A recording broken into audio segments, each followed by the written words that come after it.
Parliamo di come nasce il progetto Filbiocasta, filiera bioeconomica del castagno.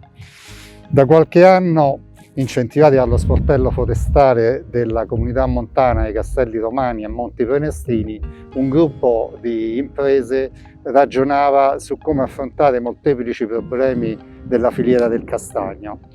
Quando poi è uscito il bando PSR, Piano di Sviluppo Rurale della Regione Lazio, che finanziava lo sviluppo di prodotti innovativi, si è colta l'occasione per partecipare. Praticamente il gruppo operativo era già pronto, questo gruppo di imprese si è costituito dal notaio come associazione temporanea di imprese e ha partecipato a questo progetto sulla misura 16.1. Il progetto prevede proprio la rivalutazione della filiera del legno di castagno anche attraverso appunto la creazione di prodotti nuovi. Il gruppo operativo dunque è formato dai proprietari dei boschi, dalle aziende agricole, dai selvicoltori e dalle imprese di prima lavorazione del legno di castagno. Il territorio dove nasce il progetto è quello del grande vulcano laziale, meglio conosciuto come Castelli Romani. Da questo punto panoramico è possibile notare la sua grandiosità. Verso sud vediamo il limite del cratere delimitato dal Monte Artemisio, che è anche sito di interesse comunitario per la presenza di fauna particolarmente rara. All'interno di questo territorio ci sono 4 siti di interesse comunitario, uno è l'Artemisio, l'altro è quello del Cercuone e gli altri 2 sono il lago di Albano e di Nemi. Perciò è un territorio molto ricco di naturalità.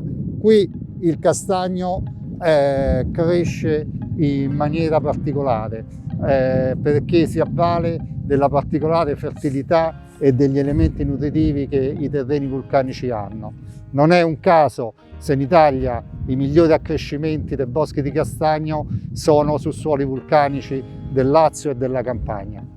Il legno di castagno da sempre è stato usato per le strutture, per fare i solai delle case, i tetti, gli infissi. Qui anche le ville storiche del 600-700 hanno tutti i solai in legno di castagno che ancora sono in ottime condizioni.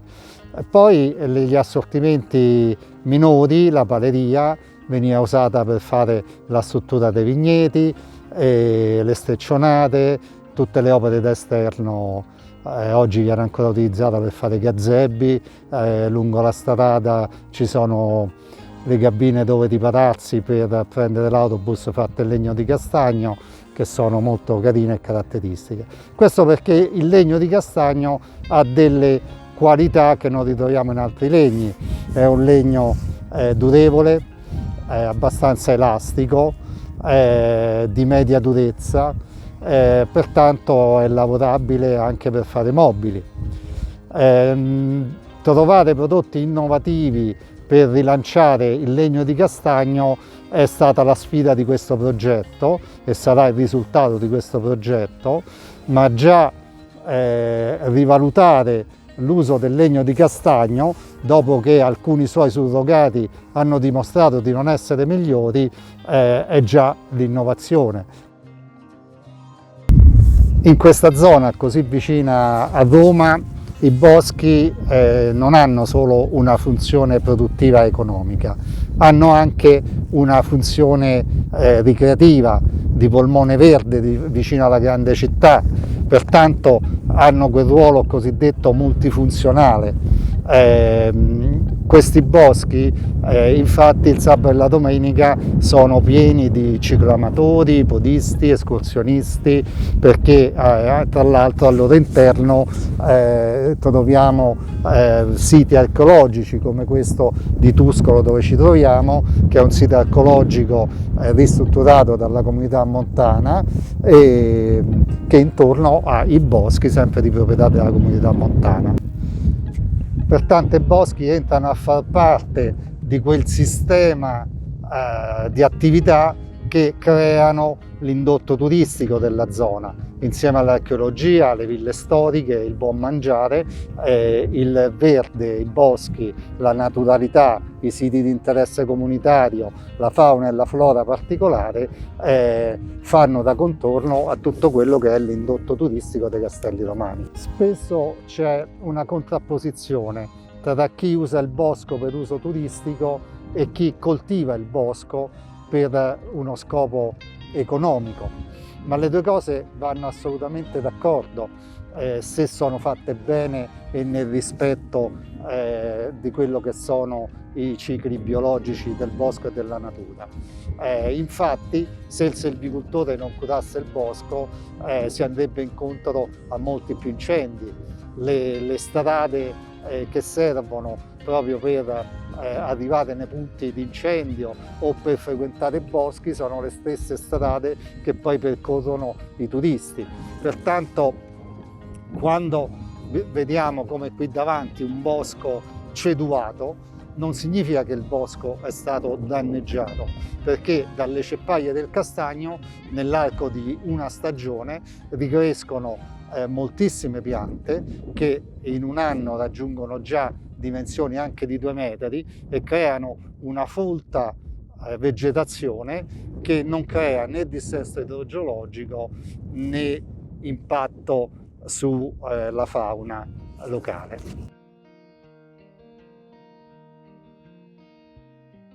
Allora, ci troviamo in un bosco ceduo di castagno. Siamo alla fine del ciclo produttivo, gli alberi sono già abbastanza grandi e tra poco verranno abbattuti. Dalle ceppaie, una volta private delle piante adulte, verranno riemessi dei nuovi polloni, in numero molto maggiore rispetto agli alberi che sono presenti in questo momento nel bosco. È una caratteristica della cosiddetta rinnovazione agamica. Le piante non derivano da un seme, ma da una gemma che riparte dalla base della ceppaia. È una caratteristica di molte specie di latifoglie, in particolare del castagno, che ha la capacità di emettere un gran numero di polloni che crescono molto velocemente. Pensate che dopo un anno, nei terreni più fertili, i nuovi polloni possono già raggiungere altezze pari a 2 metri. Il legno di castagno non è un legno qualunque, ha importanti caratteristiche meccaniche, un valore estetico particolare ed è un legno durevole, cioè in grado di resistere a lungo più di altri legni. Questo fa sì che il legno di castagno possa essere trasformato in un numero elevato di prodotti di varia taglia e dimensione. Partiamo dalla paleria di piccole e medie dimensioni, passiamo per le doghe e per le botti e poi arriviamo ai prodotti più importanti che sono le assi con cui vengono fabbricati mobili per esterni e per interni e soprattutto le travi e gli altri elementi costruttivi impiegati soprattutto per i tetti. Questi ultimi prodotti sono quelli che alimentano filiere ad elevato valore aggiunto. L'obiettivo del rilancio del castagno dovrebbe soprattutto mirare a aumentare la produzione di questi prodotti di elevato valore tecnologico e in grado di essere trasformati in prodotti commercialmente molto validi. Per fare questo però è fondamentale allungare la lunghezza del ciclo produttivo, permettere cioè alle piante di crescere di più e di raggiungere dimensioni più significative. 2 sono gli elementi chiave per ottenere questo risultato. Coltivare il castagno su terreni fertili, dove c'è alimento per le piante, e poi, durante il ciclo produttivo più lungo di quello attualmente impiegato, occorre fare un'attenta e tempestiva opera di selezione, attraverso un'operazione selvicolturale chiamata diradamento. Questa operazione avviene appunto durante il ciclo produttivo, spesso realizzata in più interventi. E ora andremo a vedere in che cosa consiste questo. Allora, ora ci troviamo in un ceduo giovane. Questo popolamento ha circa 12 anni e in questi primi 12 anni i nuovi polloni emersi dalla ceppaia sono cresciuti con un ritmo molto intenso e molto presto, già dopo 4-5 anni, sono entrati in competizioni fra di loro. Competizione per lo spazio, in competizione per la luce, in competizione soprattutto per le risorse nutritive che assorbono dalla grande ceppaia che li alimenta, che è la ceppaia di una pianta adulta che alimenta tutti questi giovani polloni. La competizione tra gli alberi è un processo naturale, il cui esito è la mortalità naturale, cioè il fatto che alcuni alberi, non risultando competitivi, muoiono. Il selvicoltore si inserisce in questo processo naturale, in parte lo asseconda, in parte lo anticipa, in parte lo orienta secondo i propri fini. Non è detto, infatti, che una pianta ben conformata, con un fusto promettente, venga scelta dalla natura come pianta migliore. L'uomo può favorirla eliminando i suoi competitori.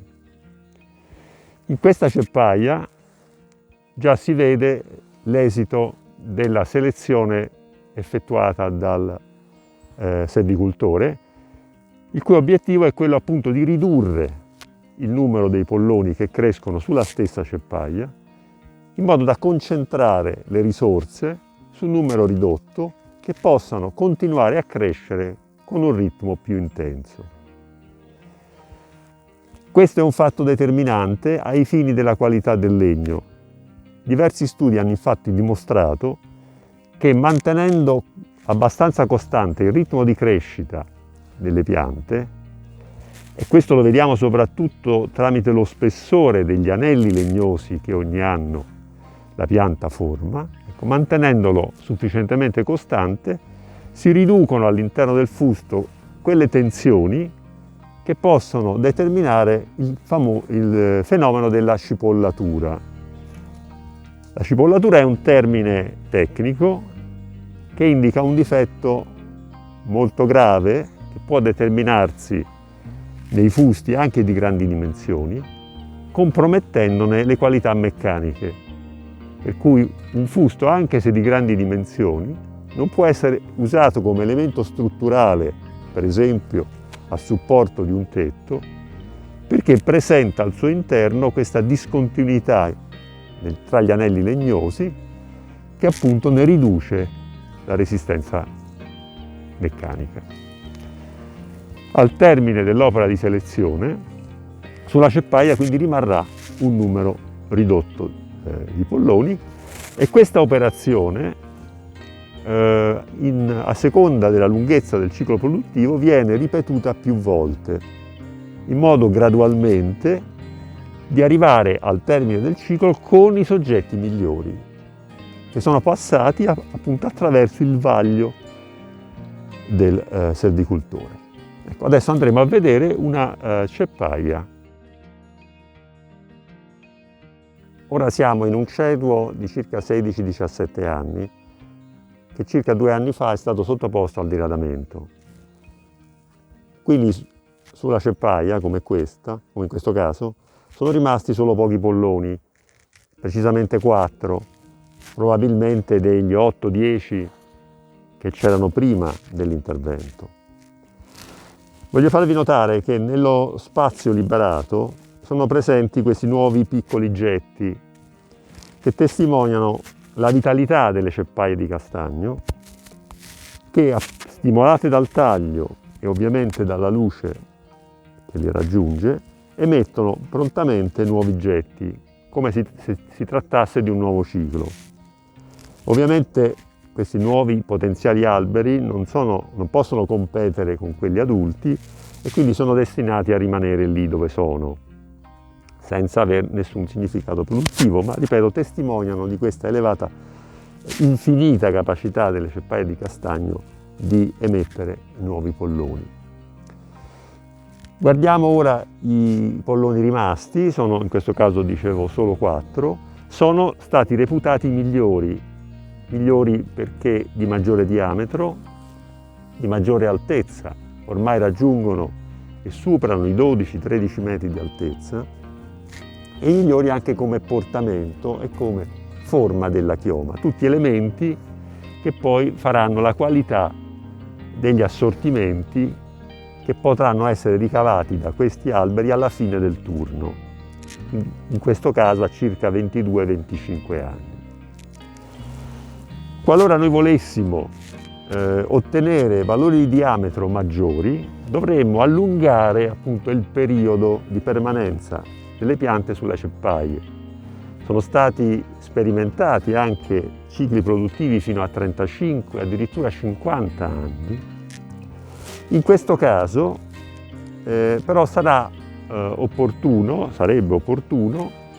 effettuare altri interventi di selezione, uno o due per arrivare fino ai 35 anni per esempio, in modo da continuare in questa opera di selezione e di concentramento delle capacità produttive della ceppaia solo sui soggetti migliori, per ottenere alla fine sì solo 2 alberi, ma con diametri che potrebbero essere almeno di un terzo superiore a quelli che vediamo oggi. Per stabilire se ci sono le condizioni per allungare i turni, quindi per arrivare a produrre fusti di grande qualità e dimensioni, è fondamentale poter stimare a priori le potenzialità produttive del luogo in cui il castagno cresce. Questo è possibile attraverso opportune misure e facendo riferimento ad appositi modelli di crescita che purtroppo in Italia non sono molto frequenti, ma che dovrebbero essere un prossimo importante obiettivo della ricerca in questo campo. Naturalmente è una valutazione che deve essere fatta da esperti, in particolare da professionisti formatisi a una delle tante scuole di scienze forestali presenti nelle università italiane.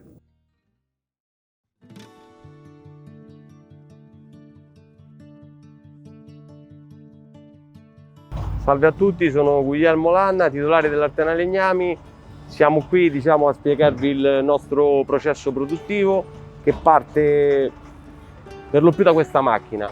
Quindi dal bosco i polloni vengono portati in segheria e vengono sezionati e selezionati in base alla lunghezza e alla dimensione. La macchina è composta così da una cabina di controllo, da un disco circolare di 160 cm di diametro che taglia il tronco viene portato in avanti e lo scanner legge il diametro minimo, il diametro massimo, la media dall'utilizzazione del tronco. A seguito della selezione i tronchi vengono caricati sul caricatronchi della prismatrice. La prismatrice cosa fa? A bassi pressori il tronco viene portato avanti da questa catena e viene passato in mezzo a 2 dischi circolari da 800 di diametro. Il disco ci dà una precisione di taglio superiore rispetto al sistema che utilizzavamo precedentemente, che era con lame circolari. Una volta passato il pezzo, questo diventa un prisma. A seconda della grandezza del tronco viene deciso se piegare un prisma per tavolame o per moralatura. Dopo il primo passaggio nella prismatrice otteniamo quindi un prisma. Questo prisma viene introdotto, in questo caso perché effettueremo su di esso del tavolame, viene introdotto in questa multilame bialbero. Bialbero che significa che monta 2 assi con dei dischi. I dischi sono da 3,2 mm e la macchina può effettuare fino a un taglio di 190 mm. Nel caso in cui il prisma che otteniamo è destinato alla produzione di morallatura, questo viene passato all'interno di questa rifilatrice a dischi, ottenendo così il morale finito. A differenza dei polloni, che vengono quindi sezionati con la troncatrice, le matricine vengono sezionate in via manuale. I nostri operatori misurano la matricina in base alla qualità e alle difformità vanno a troncare il tronco. Da questa possiamo quindi ottenere tronchi da sega per la produzione di tavole da falegnameria, oppure possiamo ottenere dei tronchi destinati, diciamo, alla travatura ad uso strutturale. Quindi i tronchi selezionati dalle matricine vengono messi sulla sega tronchi. Questa va, diciamo, a segare in base alla qualità del tronco. Se il tronco è destinato a fare tavolame da falegnameria, la macchina si suddivide in base agli spessori per ottenere la maggior resa. Stesso discorso è per le travi. Si scelgono le grandezze in base alla sezione che si vuole ottenere, quindi ad esempio 25x25, 30x30. Avendo il castagno una crescita conica, si prende dalla punta il tronco, si misura, di solito si danno 5-6 cm in più se si vuole ottenere una trave ad uso fiume. Quindi faccio un esempio: se vogliamo ottenere una trave 25x25, in punta avremo un tronco che abbia come circonferenza 30 cm. Se invece si vuole ottenere una trave a spigolo vivo, i centimetri, diciamo, di gap che si devono dare sono all'incirca 12-13 cm. Il tavolame che viene prodotto all'interno dell'azienda, quindi sia con prismatrice multilama sia con segatronchi, viene stoccato in magazzino e lasciato diciamo, stagionare un paio di mesi. Questo perché? Per far ridurre l'umidità eccessiva. A seguito i pacchi vengono caricati all'interno del forno. Il forno essiccatoio cosa ci dà? Ci dà innanzitutto una notevole riduzione di umidità in termini di tempo, quindi una maggiore velocità nell'essiccazione, ed in più ci dà una precisione dell'umidità residua della tavola. Concluso il ciclo di essiccazione, il forno viene scaricato in base al materiale introdotto, quindi avremo una percentuale di umidità che può variare dal 9% per la produzione di pavimenti, del 15% destinato per l'utilizzo in falegnameria o al 18% destinato alla produzione di perlinato. Quindi i tronchi sezionati dalla troncatrice, che è il primo macchinario che abbiamo visto, e non destinati quindi alla segheria, vengono destinati alla produzione di paleria. Con questa macchina, con questa scortecciatrice, avviene il decorticamento di questi. Il decorticamento dà il vantaggio di allungare la durata del palo e di ottenere un prodotto esteticamente più bello rispetto a un palo non decorticato.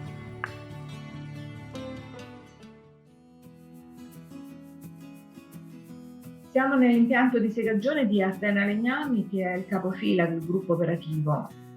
Arterna Legnami rappresenta un'azienda che lavora assortimenti tradizionali che gli derivano dal bosco cedro di Castagno. Si tratta di paleria, travi e travetti per uso strutturale, ma anche tavole di diversa tipologia.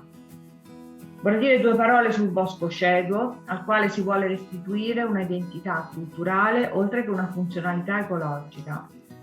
Il governo aceduo in generale, anche di Castagno, è stato scritto da Catone, Columella e Plinio ed era una delle componenti fondamentali dell'azienda agraria romana. Le attività economiche intorno ai boschi cedri di Castagno sono quindi molto antiche e conosciute, ed in tempi recenti, per l'area dei Castelli Romani, è stato scritto un libro da Maria Pia Sant'Angeli, nel quale sono ripercorse le attività dei boscaioli. Si trattava di maestranze non sempre locali che lavoravano nei boschi cedri di Castagno in tutta l'area. Ai boscaioli veniva riconosciuta una professionalità ed una gratificazione economica e sociale. Il bravo boscaiolo godeva dell'ammirazione dei suoi compagni e la sua esperienza era la scuola per chi veniva dopo. La domanda che dovremmo e potremmo porci è se ha ancora un senso una filiera tradizionale che è basata sui segati del legno di castagno. La risposta è sicuramente sì, per le innumerevoli qualità del legno, così come sono state anche descritte dai miei colleghi in precedenza, ma è anche attuale perché è stata introdotta dell'innovazione con una classificazione di idoneità per uso strutturale che per la maggioranza degli assortimenti prodotti permette una marcatura CE con benestare tecnico europeo. Il legno di castagno è quindi pienamente inserito nelle specie idonee per essere utilizzate per fini strutturali, come previsto dalla normativa tecnica delle costruzioni vigente. Il legno per uso strutturale di castagno è anche parte integrante della storia di questo territorio. In una ricerca condotta qualche tempo fa si è avuto modo di appurare come la maggior parte degli elementi dei tetti delle chiese nell'antica città di Roma siano stati realizzati in legno di castagno. Questi elementi sono lì da secoli, dall'epoca medievale e talora anche da periodi precedenti, e sotto il profilo ambientale hanno una funzione ben precisa. Basta che noi consideriamo la classica equivalenza che vede in un metro cubo di legno essere stoccata circa 1 tonnellata di anidride carbonica equivalente. Questo significa che questa anidride carbonica è stoccata nei tessuti del legno, non viene reinserita nell'atmosfera, contribuisce quindi alla mitigazione dei cambiamenti climatici, soprattutto diminuendo l'effetto dei gas serra. Se io volessi ristrutturare un tetto e prevedo di costruire 9 capriate con una sezione più o meno di 14 cm e una lunghezza di 3,5 metri per un puntone, io ho alla fine 18 puntoni che sono in grado di intrappolare 2,5 metri di legno, quindi sviluppano 2,5 metri di legno che corrispondono sostanzialmente a 2,5 tonnellate di anidride carbonica intrappolata, quindi ha una funzione di carbon stock e questo quantitativo rimarrà lì per i secoli. Uno dei settori in cui si è mossa l'innovazione nella filiera del legno di castagno è la produzione di compositi incollati, soprattutto per uso strutturale. Perché c'è la necessità di avere un prodotto di questo tipo? Perché evidentemente c'è la possibilità di ottenere dimensioni più ampie e soprattutto lunghezze maggiori, cosa che con la trave in legno massiccio non si può fare. Un primo prodotto realizzato in questa direzione è stato proprio il lamellare di castagno per uso strutturale, sempre nell'ambito di un PSR della Regione Lazio. In questo caso c'è stata la possibilità di incollare delle lamelle più o meno di 2,5 cm, 3 cm di spessore, circa 12 cm di larghezza, per ottenere dei travetti che a secondo il numero di strati impiegati poteva raggiungere altezze differenti. I risultati sono estremamente incoraggianti e ci portano ad andare avanti su questo tipo di percorso, perché la resistenza a flessione di questo travetto è decisamente superiore rispetto ad un comune lamellare di conifere. Il lamellare di conifere normalmente viene commercializzato come un GL 24, quindi significa che ha 24 megapascal di resistenza a flessione. In questo caso, nelle prove che sono state eseguite all'epoca, la resistenza a flessione è stata intorno ai 35-40 megapascal, ovvero 35-40 newton su millimetro quadrato.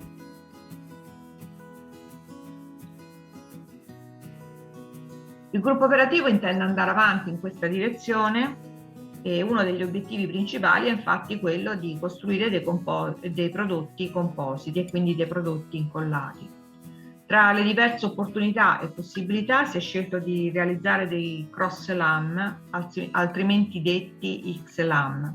Che cosa sono anzitutto gli X-lam? Sono dei pannelli costituiti da tavole incrociate, il cui spessore è di 2-3 cm in genere, e questi pannelli in questo momento sono molto richiesti dal mercato, soprattutto per costruzioni antisismiche e in generale per delle costruzioni che devono essere realizzate in breve tempo. Peraltro, sotto il profilo della ricerca, lo stato dell'arte è piuttosto avanzato ed alcuni problemi di incollaggio tipici dei legni di latifoglie sono ormai in fase di risoluzione. Nel caso del castagno ci sarebbero delle opportunità interessanti perché le performance iniziali del legno, quindi le buone performance di tipo meccanico, consentirebbero la realizzazione di pannelli di non particolare ed elevato spessore, da poter essere utilizzati non solo come solai, ma anche per la riqualificazione degli edifici storici. Potrebbero infatti essere impiegati come retrofitting e quindi come pannelli a supporto delle pareti degli edifici in muratura. La filiera, peraltro, nel caso dei Castelli Romani sarebbe già abbastanza organizzata, perché le tavole vengono prodotte già con lo spessore ed il grado di finitura prescelto.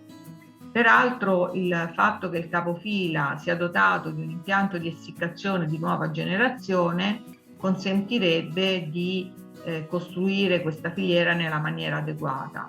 Ci sarebbe infatti la possibilità di collaborare con aziende di seconda trasformazione che acquisirebbero le tavole con il grado di finitura e con il grado di essiccazione necessario per realizzare poi il pannello finale con l'incollaggio adeguato e adottando le opportune pressioni in fase di costituzione del pannello. Uno degli obiettivi del gruppo operativo è anche quello di fornire il giusto valore ai residui di lavorazione lungo l'intera filiera del legno di castagno. Si tratta di un quantitativo importante, poiché è stata stimata una perdita di lavorazione del 50% già nella prima fase della filiera, dall'imposto alla produzione del semilavorato tavola. Ora, nel caso del castagno, il valore di questi residui è già riconosciuto da secoli, perché all'interno del legno è presente una sostanza, il tannino, da sempre utilizzata per la concia delle pelli. Attualmente in Italia ci sono 2 grandi impianti di produzione di tannino che utilizzano anche il legno di castagno, e questo tannino trova impiego non soltanto per l'industria conciaria tradizionale, ma anche in altri ambiti, ad esempio per la dieta animale o anche per il settore enologico, soprattutto quando vengono estratti tannini di elevata purezza e qualità. Sono però possibili anche altre applicazioni su più piccola scala, perché i tannini potrebbero trovare impiego, così come anche altre sostanze fenoliche, altri estratti, per la cosmetica e per i coloranti naturali. Non è poi escluso il ricorso ad impianti di bioraffineria per la frammentazione della biomassa lignocellulosica e componenti lignina e cellulosa, che possono dare origine a prodotti ad elevato valore aggiunto, quali fibre di carbonio, solventi, materiali per applicazioni biomediche e packaging. In questo caso va verificata però l'idoneità del legno e della corteccia di castagno, e quindi siamo ancora nel campo della ricerca. Va detto che l'Università della Tuscia, nei miei laboratori ci sono già delle giovani risorse umane, dei dottorandi che stanno lavorando in questo ambito, e quindi speriamo di avere a breve dei risultati interessanti anche su questo profilo.